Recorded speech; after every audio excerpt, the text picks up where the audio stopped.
Hello, comic book fans of the intertubes.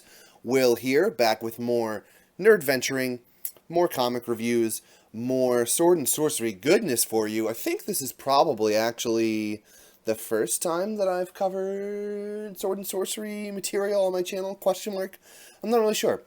But today I am bringing you a review discussion slash overview kind of thing on this enormous tome in front of me, the Colossal Conan. This is a gigantic book, and one that has taken me quite a ways, or while rather, to actually read through. So let's dive right in, and I'm going to give you some of my thoughts on this bad boy, and especially I think that this is an aptly timed review to put out because very soon, in the next coming months, Dark Horse will be repackaging some of this content in different formats. So let's dive right in and see what this run and this particular book have to offer to sword and sorcery and Conan fans. As you can see, this book is absolutely gigantic, about 1,300 pages, somewhere around there. I'm having a hard time actually getting it in frame even completely, but it's actually of really nice construction. The size of it is similar to an Absolute Edition from DC or a Library Edition from Dark Horse. I'm not actually sure exactly what the exact dimensions are, but it's basically of that kind of library size, but much, much thicker, with much more content than almost any other one that I've seen. The only one that I think comes close would be the Big Damn Sin City collection from Dark Horse as well, and both of those are of similar dimensions and similar weights and sizes. Honestly, I think that this book is a little bit bigger than you would want to really read comfortably. It's quite gigantic. It collects all of the original 2003 Conan run from Dark Horse, which was issues 0 to 50, in this one huge tome. And you can see this, it has a really nice dust jacket, Conan illustration on the front with a number of different creators that worked on this run. I think this run won like 4 Eisner Awards. It's quite well regarded. It's in the first time that Dark Horse was putting out original content in the Conan franchise. As you can see up here, Colossal Conan. The side has a Dark Horse bind on it. The illustration continues to wrap around. God, this is heavy just to hold.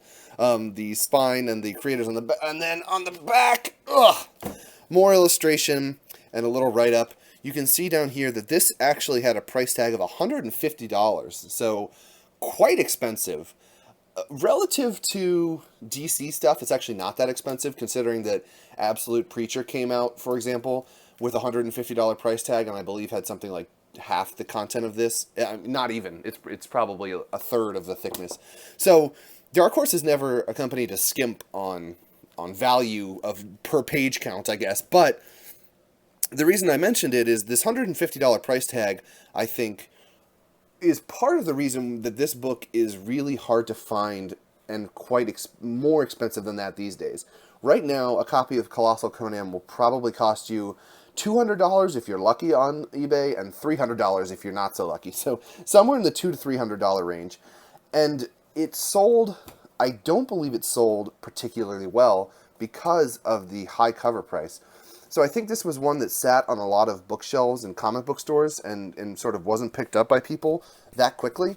And then once it kind of became a little bit harder to find, everybody started realizing that this was a cool pickup, and then all of a sudden it skyrocketed in price. I have a bit of a cheeky story about this one. I did not buy this when it was less expensive. I didn't buy it like when it first came out and was 50% marked off or anything. I only got it after it had already gone up in value. And so around the time that I learned about this book and learned that it was expensive and that people were looking to collect it, I had just found out about a website called thingsfromanotherworld.com, which I think their actual address is tfaw.com, just the abbreviated Things from Another World. And they have a section that is a nick and dent section where they sell books that are lightly damaged, nick and dent, books for half of cover price. And so I checked on there one time. This was already when the book was probably going for like $175. I checked on there one time and they had a nick and dent copy of Colossal Conan. And I was like, no way, this can't be real. And so I ordered it immediately, paid $75 for this book, and the only damage that I can tell that's on it is the corners, if you can see, on the back and on the front, are a little bit dinged. The rest of it is in perfect condition. So I ended up getting this for $75 even after it was kind of pretty desirable. And I was very happy with the pickup. I just read through the whole thing, like I said, in the last month or so. And even reading through it, I didn't find any problems with it. So if we take the dust jacket off, we can see more really nice art from Carrie Nord, I believe, is the artist who did the cover, the inside cover. I'm pretty sure it's his. And you can see this lovely Colossal Conan spine. The construction of this book is quite hefty. Like I said, it's very, very large. A lot of people have had problems with the binding of it. My copy does not have problems with the binding. It seems pretty good. The outer spine is very thick and tough, and it really does not bend in, at least if you take care of it in the correct way. But some people have had this inner red ribbon detach on their copies. Now that's not a big deal if you have this inner ribbon ever attached. It's really not providing any structural integrity. It's just sort of like an aesthetic thing. You can usually re-glue it with some binding glue quite easily. But mine did not have that problem, and I feel like I've been relatively careful when reading it. So it comes with like I said, that nice red binding, as well as a much-needed bookmark ribbon sewn into the binding, because it is just such a massive book that you will definitely not finish this in one sitting. So let's talk about the actual book itself. This is as I mentioned, the 2003 Dark Horse original run on Conan. Now, Conan has been around in comic book form for many, many years. I would wager, I don't know, I know Robert E. Howard had not written that many Conan stories. Like, the actual number that he wrote was not huge, but people have taken his stories and published prose and Conan, stories outside of that. But I would wager, just from what I've gathered by reading, that Conan has probably had more adventures in comic books than he ever had in prose or in film or anything like that. This book was first started when Dark Horse acquired the rights from Marvel. Marvel originally put out a Conan series in like 1970, which was pretty popular, which was written by Roy Thomas for a vast majority of it, and then had art originally from Barry Windsor Smith for the first about 25 issues or so, and then it moved on to John Buscema, I think, and a bunch of different rotating artists. Lots of different people worked on the Conan books, all the way up through like the 80s and the 90s. I mean, there's Conan archives forever and ever and ever that Dark Horse is putting out, and yeah, it's still a lot of that content. And then more interesting to me, in like 1972 or 4, I can't remember off the top of my head, but Curtis Magazines, which was a branch of Marvel Comics, started publishing the Savage Sword of Conan, which was a black and white like magazine digest, which was able to kind of go around the comics code at that time because it was a magazine and because it was black and white. And that is sort of like for, I think, hardcore Conan comic book fans. I think Savage Sword is the one that everybody really likes. It has the black and white like ink art, very beautiful stuff if you're into that time period of like John Buscema, like I was saying, did a lot of work on it. I believe Ernie Chan did work on it, and a couple other famous artists. I can't really remember. I think even like Bernie Wrightson, and a lot of the guys who were around in that kind of 70s era doing stuff for like Creepy, Eerie, and doing stuff for those kind of Warren magazines also worked on these Curtis magazines. Even the people who were doing like Doc Savage magazines, which was also another Curtis one. Basically, like, there was kind of a set roster of like these fantasy ink illustration guys, and a lot of them worked on Savage Sword. So all of that was published by Marvel from like 1972 until like the late 90s. And then Dark Horse acquired the Conan rights, and they started their own series right here. This was a 51 issue series if you count the number 0. So 51 issues is all collected right here. And since then, there have been, I think, about 4 or 5 other ongoing series which continue the kind of the basic framing story of this book. But they have had different creative teams, and most of them have lasted somewhere in like the 25 to like 12 to 25 issue range, and then they keep on resetting. Just this month, July 2016, the most recent Conan series from Dark Horse is debuting, which was Conan the Slayer. And I know it's written by Colin Bunn. I do not know who the illustrator is on it, but I felt like, apropos time to look back at some of this older Dark Horse stuff. Now, this book, as I mentioned, collects the 50 issues plus issue 0 from this original Conan run, which is probably mostly known as being the Kurt Busiek run on Conan. Kurt Busiek is a writer. I know him probably best for his work with Marvel. Through like the late 90s, he did a bunch of stuff. He did a run on Iron Man, some runs on Spider-Man. He did a really famous run on the Avengers in the late 90s. And the thing with Kurt Busiek, in my opinion, is I think he is a very, very solidly great writer, but I don't think he's somebody that is ever going to turn in a story that's going to like absolutely blow your mind. Like, I think he's kind of rooted very much in his storytelling style, and his sense of story and pacing is rooted very much in like just really solidly well done superhero and sword and sorcery stuff. And so he's one of those guys that I would say, like, every story you read from him is probably going to be like an 8 out of 10 or something like that. Like, you're going to come away from it being like, man, that was really great. He doesn't write a lot of duds. But on the other hand, I don't think he's somebody who takes a lot of chances, like some of the more kind of, maybe more extreme writers out there. Like, my mind goes to Grant Morrison or somebody like that, where it feels like he's all in on a story and it works amazingly and you're like, this is the most mind-blowing, trippy, crazy thing ever. Or it's just kind of like total schlock and junk and you can't really get behind it. So I don't think he's kind of one of those writers. I think he is like a consistently great writer. I don't think he is somebody who's pushing the form or pushing like the content or anything, but you will always get quality from him, if that makes sense. Carrie Nord is the illustrator who works on the vast majority of these, probably like, I would say 30 to 35 out of the 50 issues in here. And he has a really interesting style. I'm going to get into it when we flip through a little bit of this book. But he has a very, very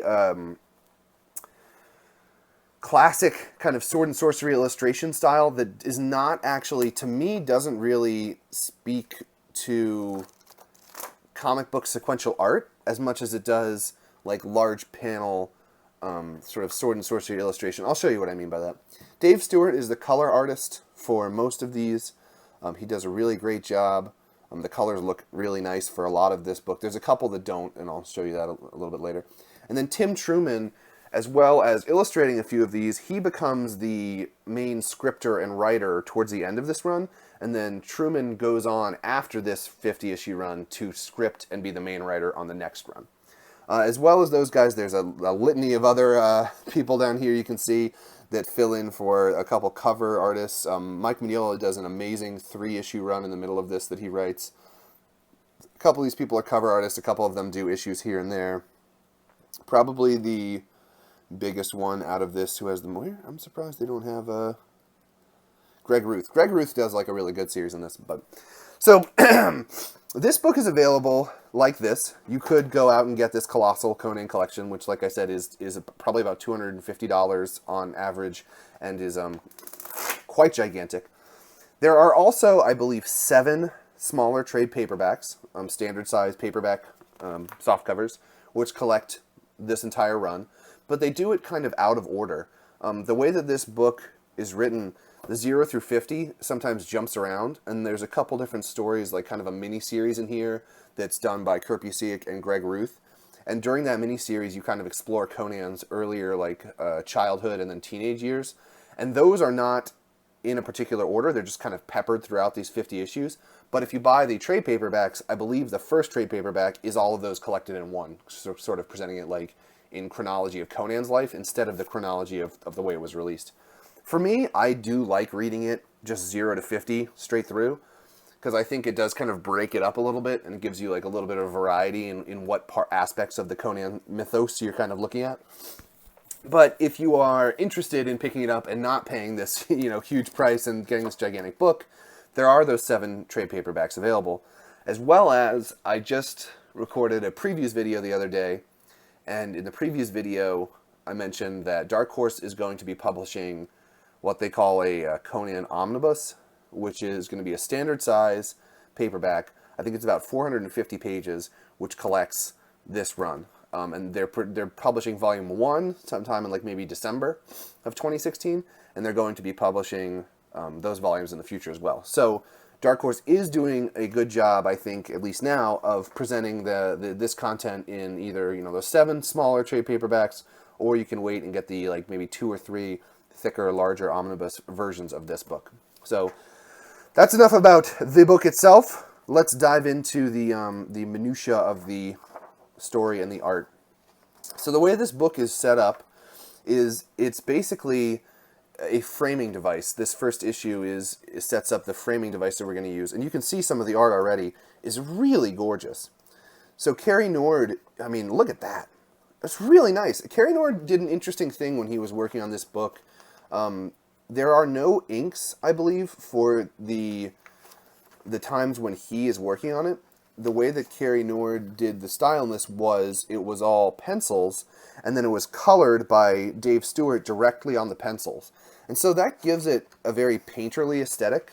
When you look at the way he does his pencils and everything, it gives it a very soft look. And like I said, it looks very much like a kind of like a painted sword and sorcery illustration, because without those hard ink lines on it, with just the colors on top of the pencils, it really does look very nice, and it looks very, you can see like the kind of the definition in Conan's muscles and stuff. It doesn't look like some comic books where you can see like kind of the hyper chiseled, like overly rendered inking. It just kind of all blends together, and it looks really great. And I think Dave Stewart, who did the coloring for most of the series, is you cannot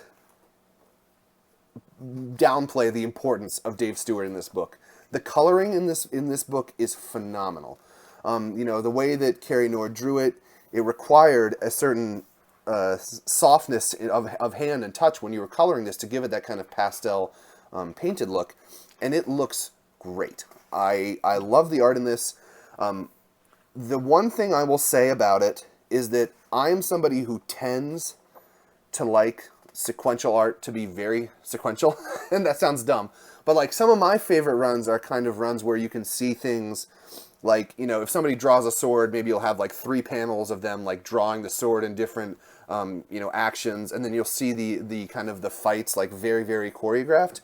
And so an example like right here is that this, and a lot of these pages don't have more than 4 or 5 panels on them. There's a lot of pages that are very sparse in their paneling. And I honestly don't think, if you look at this kind of stuff, I actually don't think that this is like great sequential art. I don't think that it does the best job. The way that Kurt Busiek has scripted it and the way that Cary Nord draws it, I don't think it does the best job of communicating like story from panel to panel.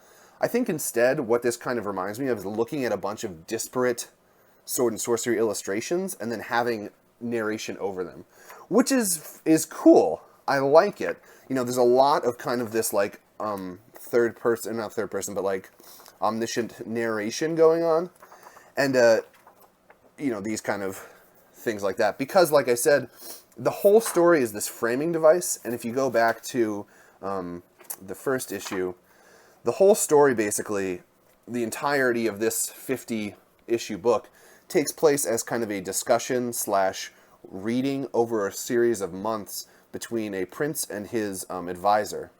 And as it goes on, you sort of see who these two people are and like why the prince becomes so interested in Conan, and why the advisor, or the wazir, I guess in this instance, why he is kind of reticent to let the prince read these scrolls of Conan. And so the whole thing is framed as this story within a story. Because of that, as I said, Busiek uses quite a bit of narration and overlays. For me, personally, I tend to like comics that are more focused on using visual storytelling and not relying on overlays and like narration. I sort of tend to like that a little bit better. And so this, I don't think, like, it took me a little bit longer to get through because I don't think it's as immediately compelling to me. But if you are somebody who is really into sword and sorcery illustration and just kind of who really likes to look at these bigger paneled pages with really, like I said, beautiful painterly aesthetics, I think this book will be right up your alley. For me, sometimes it did get a little bit wearing to read just because of that particular style.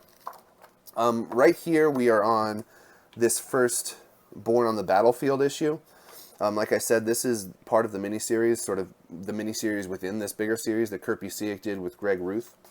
And the art style in this is very cool. I really like Greg Ruth's style. I haven't seen him before, but it's rough as hell. I mean, it is really, really rough and bloody, and it's always raining. And this kind of tells the story of Conan growing up from a young kid and kind of the conflicts he had with the other people in his like camp, and how it's really good. I really like the Born on the Battlefield stuff quite a bit.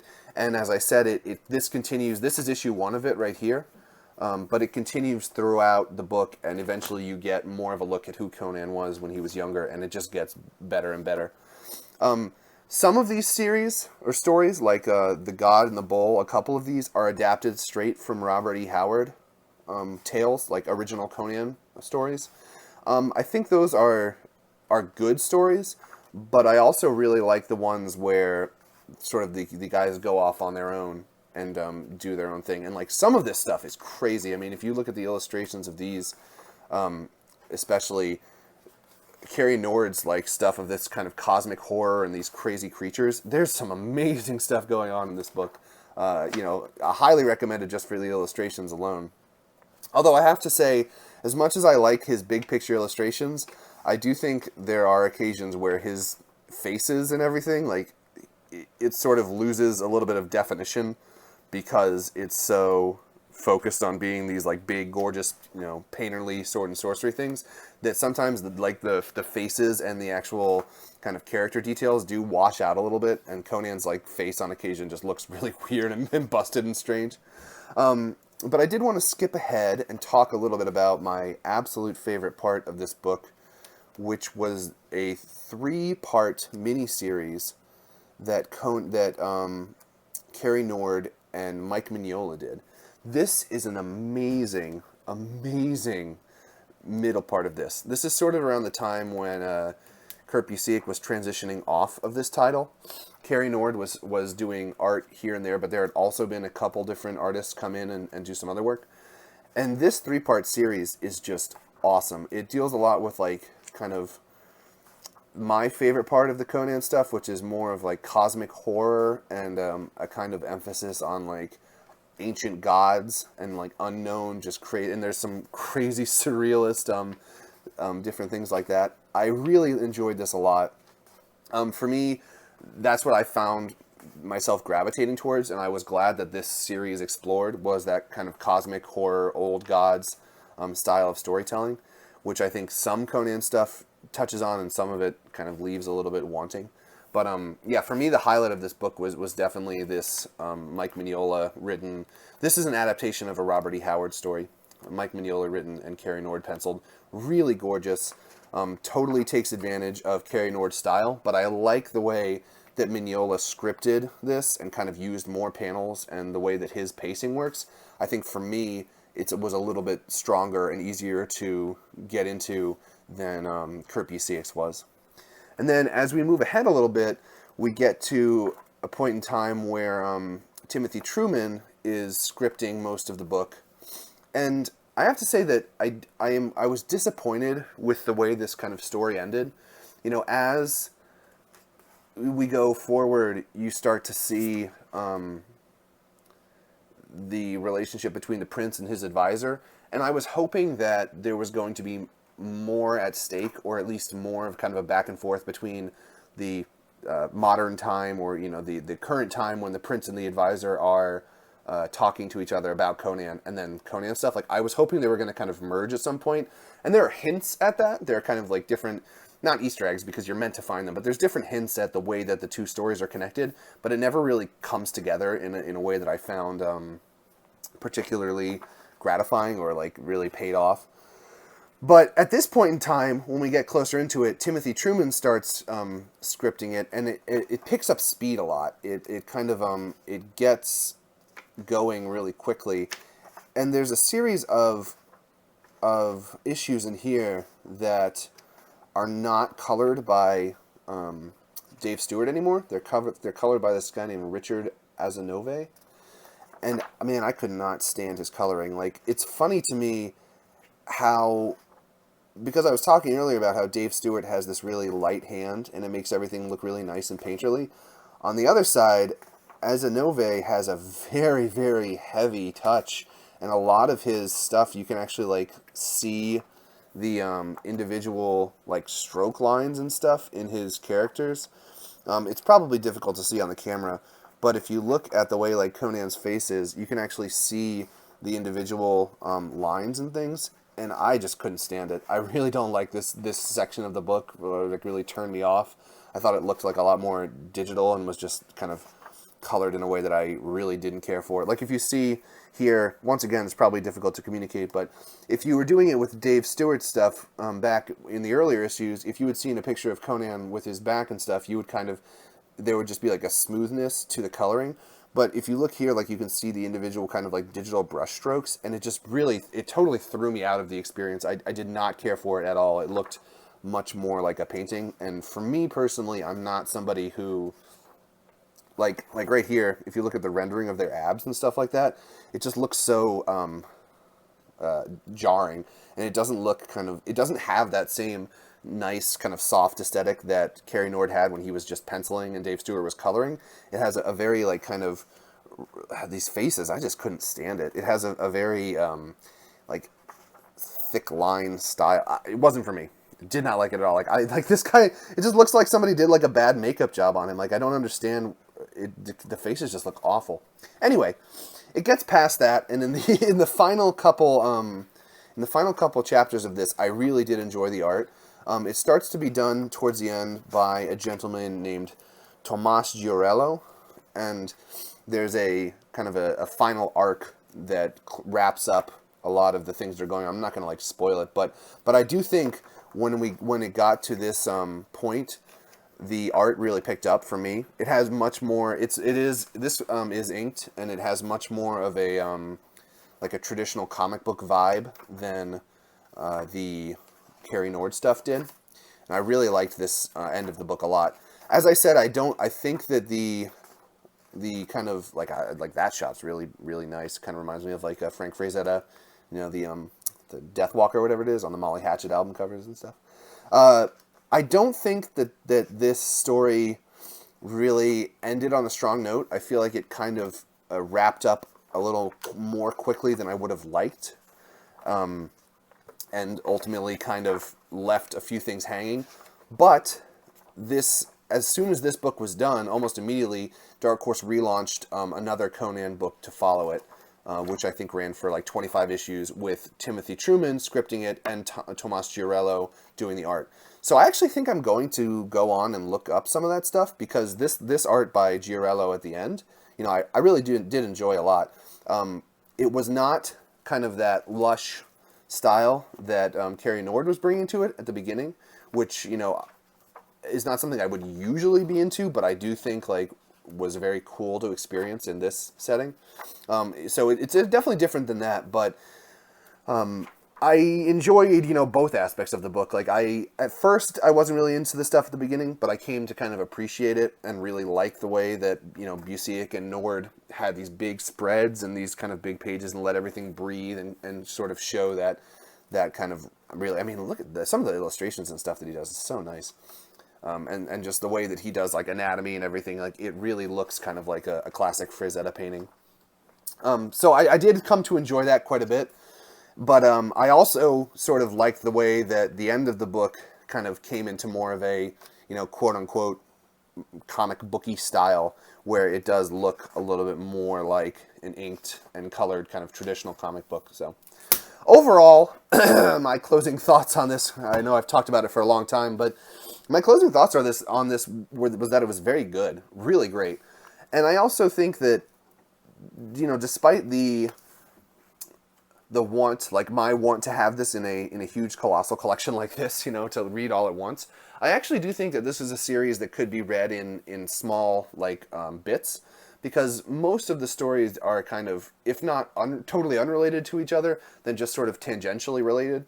And I think that if you're somebody who has seen, like, you know, in my flipping through and talking about it, if there was a part of this book that looked particularly appealing to you, I think you could find it in its trade paperback form and just kind of pick up that piece of the story and read it and probably be pretty satisfied with it. And I think that's a really cool thing that this book does, is that it offers such a variety of styles within the sword and sorcery kind of tropes, you know, and genre approaches. It really does offer different, like, artistic styles, different writing styles, depending on which part of these 50 issues you decide to dig into.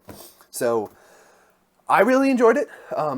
I would say do a little bit of, you know, watch this video and see if there are parts of it, like if you enjoy the kind of larger, more illustrative style of Carrie Nord, or if you like the Tomas Giorello kind of style of being like more traditionally sequential art, then, you know, maybe you could go down and look at the next series of Conan that Giorello and Truman did together, or you could kind of, if you enjoy the other stuff, you could pick up some of this Carrie Nord and Kirby Seek material, either in the paperbacks that are already out or the omnibus one that is coming out soon, which will collect, I think, the first probably like 15 or 16 issues of this run. I'm not sure exactly. I mean, it's 450 pages, so it'll probably be somewhere in like in that realm. I'm not quite sure, but yeah, I hope you guys enjoyed my talk through about this. It took me a long time to read, you know, 1,300 pages, and I'm not exactly a fast reader. And as I said, some parts of this took me longer to get through than others because of the way that it's structured as a comic book, and, you know, some ways that I take to reading and some ways I don't. You know, it takes me different times to get through. But I really hope you enjoyed this discussion. I really think that this was a very informative book for me to read, and it really kind of made me examine sword and sorcery and made me examine the way that this particular comic was done. I really liked kind of pulling it apart and getting a little bit out of it like that. So if you enjoyed this video, please check out some of my other content. I have a podcast that's going to be linked in the description, as well as a number of other videos on different collecting tips, reviews, collections, all different kinds of things like that. So please keep it tuned to the Nerdventures channel for all things comic book related, and I will see you guys in the next video. Thank you so much.